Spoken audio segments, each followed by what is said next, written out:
Hi boys, so for homework I asked you to translate the story Marcus et Quartus, which is in the textbook, and I also gave you a sheet on it and you had a choice of doing either medium or hot.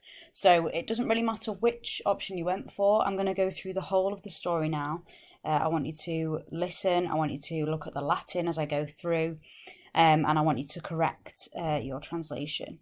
If you have any questions, if there's anything you don't understand, or you've got something wrong and you can't work out why, then please do drop me a message, either an email or on Skype. Okay, here we go. So we start off with the first sentence. Marcus Tullius et Quartus Tullius erant fratres. Now these two, in a second, let's see if I can get my pen working. Okay, these two here are both names because they start with capital letters. So we just translate those as they're written there. Okay, so Marcus Tullius, and then you translate your et as and Quartus Tullius. Okay, then we've got erant here. Were brothers. Fratres means brother. It's where we get words like fraternity from. Okay, so the second sentence, capital letters again, so we just have Marcus and Quartus. Now we need to translate this verb here, and it ends in a bant, so it's imperfect, so we translate it as were having. And then we need to find our accusative, which is this one here. So they were having an argument. Okay, where were they having the argument? In villa, in the house, or in their house would be fine. Okay, and then the next sentence, Marcus.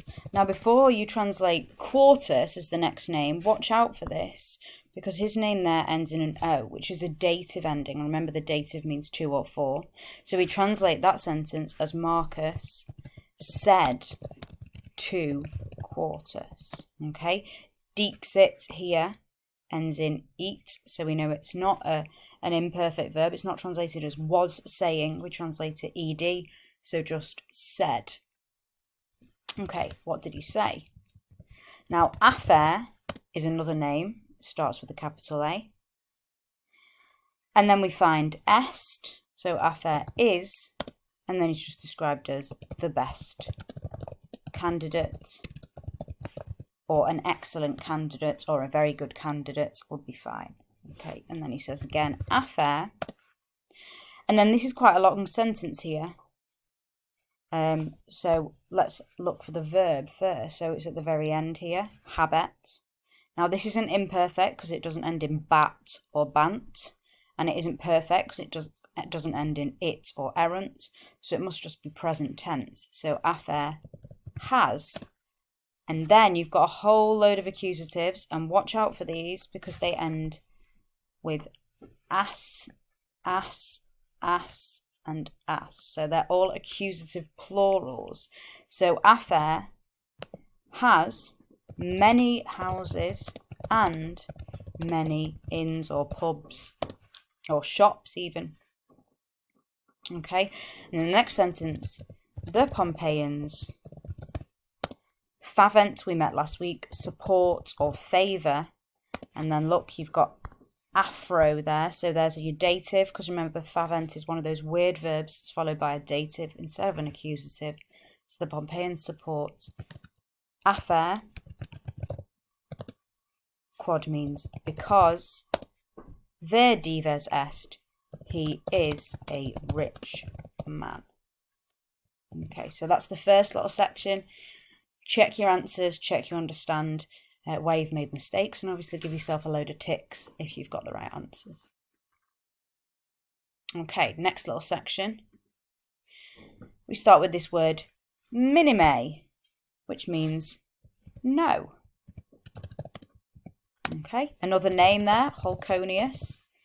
And then very similar sentence to before, so Holconius is the best candidate. So these two brothers are really having an argument over who they favour, who they support.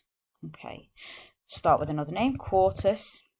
Now watch out for the next words. Don't just say Quartus brother, because this word ends in an I, which is a dative ending. And you've got the verb here, respondit. Sorry about my dodgy, wobbly writing there. So Quartus replied to his brother, because he's dative. And what does he say? Holconius is vir nobilis, is a noble man. Pompeiani again is the Pompeians.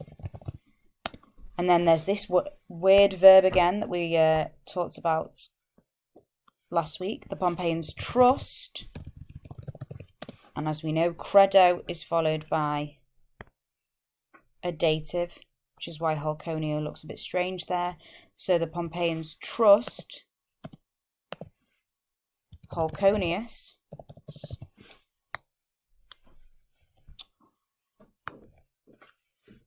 Okay. And they trust him in the dative case because, now watch out for this verb because it's a bit of a weird one. Remember, we've had est all the way through here, but this time we have erat, which is the past tense. So not because he is, but because he was. But you've also got a nominative here, pater. So because his father was a senator, which is just like a Roman politician. Okay, so let's carry on. Next section. Now, here in the first sentence, we have a superlative. Now, lots of you have been forgetting what superlatives look like. Remember, words that have a double S like this mean very. Okay, so this sentence is Quartus. Quad again, because. Erat, remember, is that past tense. He was not just angry, but very angry. And then we have a lovely little perfect tense verb here that ends in it. So he left the house, or he departed from the villa. This word here, sorry, this word means from or out of. But obviously if you say left, you don't have to say left out of the house. You can just say left the house. That would be fine. Okay. Quartus, now sibi dixit is given for you at the side here. Make sure you're using that vocab to help you. So Quartus said to himself, let's see what he said to himself. Frater meos, my brother. Est is stultissimus, again, is a superlative because it's got that double S. So it isn't just stupid, is very stupid. Gens nostra at the side for you, our family. Semper means always. Okay, and then favet was one of these weird little verbs that we've just met, support, and it's followed by a dative again. So that's why Holconio ends the way it does. So our family always supports Holconius. You don't need to say to or for, even though he's dative, he's just dative because of that verb favet. Okay, next bit. Quartus. Now look at this. Ambulabat. So was walking through the street. And et cogita. Bat was thinking about the thing. I've just realised at the side here, guys, it actually tells you. You can translate this as this was considering the problem. So both of those will be fabulous. Suddenly, subito. Now, I bet that some of you have then translated this word next, parvam. But it ends in an M, so it's accusative. So don't translate it first. Save it until you've translated the verb, because remember the accusative, it's always having the action done to it. So we have a verb at the end here, conspexit. It's in the perfect tense because it ends in it. So suddenly he caught sight of, and then your accusative, a small inn. Ubi scriptor habitabat, where a sign writer was living, because it ends in bat. And then we're told who that sign writer was. So the sign writer was Sulla. Okay, next section. Okay, simple enough. Start with the name Quartus after vidit, perfect tense. So after he saw the inn, consilium cepit is at the side for you, had an idea. Don't translate tabernam first because it's accusative. Look, it ends in M. Translate the verb first. So, intravit, he, ed, entered the inn, and again, don't translate the accusative first. This word ends in M, so Sulla can't be doing anything. He's receiving an action. So, and he, verb, invited, then your accusative, Sulla, to villam suam, his villa or his house. Postquam, after. Now venerunt, they've made this even trickier here. It isn't just it on the end, it's erunt. So it's the perfect tense and it's also plural. So it isn't just one person, so it's after they came to the villa. Quartus, now look at this, soli is another dative ending. So the verb means showed a wall, and then the dative to Sulla. Okay. Next section. He gives him some instructions. Write this title, notice, yeah? He said. Write, and then he tells him what to write. Quartus and his brother support, and again, as always, the verb favent, which is here. You then translate a dative after it. So support Holconius. Quartus, sorry, not Wartus. Quartus and his brother, and again, another verb, credunt, which is followed by a dative case, but you don't need to translate it as 2 or 4. So Quartus and his brother trust, dear me, sorry, trust Holconius. And then that final little sentence here, Quartus dedit, verb right at the end, very strange verb. So Quartus gave decem denarios, 10 coins, and then you've got a dative, but this time you are translating it as 2 or 4 because dedit isn't one of those weird verbs. So Quartus gave 10 coins to the sign writer. Okay.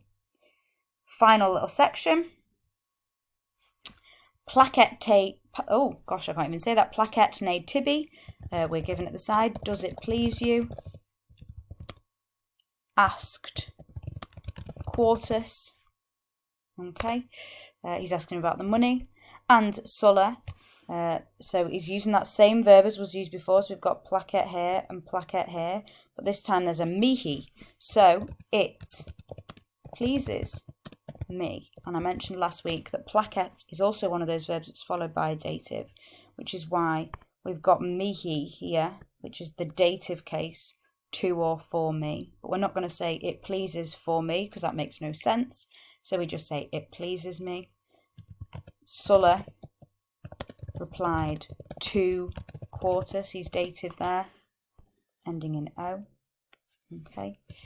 Sulla, after he received ed, because it ends in it, the coins, wrote the notice on, oops, not the plural notice, sorry, wrote the notice on the wall. So again, you have two verbs, acepit and scripsit.